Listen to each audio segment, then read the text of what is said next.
We're back and you're watching Live at 9. The Mid-South Minority Business Council Continuum works to help minority and women-owned businesses arm themselves with the tools for success. And later this month, they are taking their mission to a virtual conference aimed at helping companies recover and move forward from the pandemic. To learn more, we are live this morning with Joselle Luster Booker. She is the CEO and the MMBC Continuum CEO. Joselle, always good to see you. Welcome to Live at 9. Take us back. This past year, the impact of some of the smaller companies you work with and some of the larger corporations when it comes to the pandemic. Good morning, Alex. I'm glad to be here. Yes, this past year, we have seen a lot of impacts across this Mid-South. We started working at the beginning of the pandemic and launched a relief, recovery, and stabilization initiative that was focused on primarily at the onset helping minority and women-owned businesses that were suffering from their companies being shut down due to the various ordinances and initiatives across the state. They had workforce issues. And so we started working with them. Some of the impacts that we helped them with was assistance in applying for loans and grants for financial assistance, access to CPAs and other financial service providers to help them to prepare their financial documents, to take advantage of a lot of the federal funding that was available, from the PPP loan to the Emergency Economic Development Injury Loan. We also worked with businesses that were suffering from supply chain issues and provided them assistance and tools that they could use to help them mitigate some of the disruption that businesses across the globe were seeing as a result of the pandemic. We also... I'm sorry, you mentioned disruptions and you mentioned also workforce issues. Was this even more of a problem when it comes to some of our smaller minority-owned businesses, especially here in Memphis? What are we seeing here? So what we saw here, the majority of the small businesses and minority businesses that were impacted by the pandemic were those businesses that had to close their doors when the Safer at Home ordinances and the shutdown ordinances were put in place. So those companies could not remain open. And as a result of that, a lot of them did not have excess capital that allowed them to continue to pay their employees, although those employees were not working. Also, businesses that were customer-facing businesses, they were impacted most as a result of the pandemic.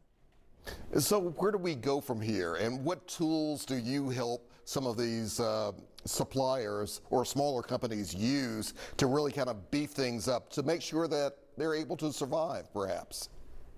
So we offer a variety of tools and services, access to information and resources to help them rebuild their workforce, also access to resources that allows them to receive grants and funding to train and retrain employees. We also provide them access to financial and technical assistance providers that can look at the situations of individual businesses and help businesses on a case-by-case basis based on the impact of that business. And we do that through workshops for the masses, or, as I said, one-on-one consultancy. And Joselle, are a lot of companies really kind of stepping up, or would you like to see even more come to the table who really need this type of assistance that you folks are providing?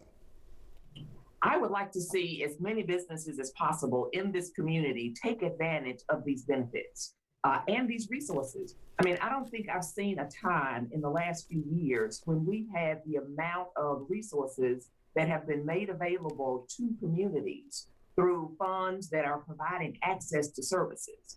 I would like business owners to trust longstanding organizations like ours and others in the community that we have their best interests at heart. We are providing these services to them in a confidential manner, in a one-on-one type of setting. So it should give them the security and the confidence that we have their best interests at heart. Their information about their companies will not be made available to any other organization or any other outside entity, and to really take advantage of these services, because we are here to help them, because their success leads to the success of our community and our ability to recover and move forward. That is a great way to put it. We also mentioned again, as you did, you have a huge event coming up, I believe on July 21st, I believe. Yes, it is our annual Economic Development Forum. It is our 14th annual Economic Development Forum. It is free to register.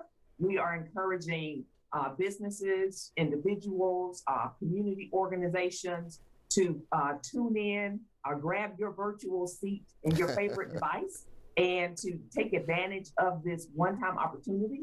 Whether you are a buyer or a seller, there's opportunities to connect with businesses, corporations, and governments that may purchase the goods and services that you sell, particularly those companies that are B2B businesses. Okay. And because this pandemic has impacted individuals and families more than anything in the history for the past 100 years, this year we are bringing in and convening more members of the general community as opposed to just business industry.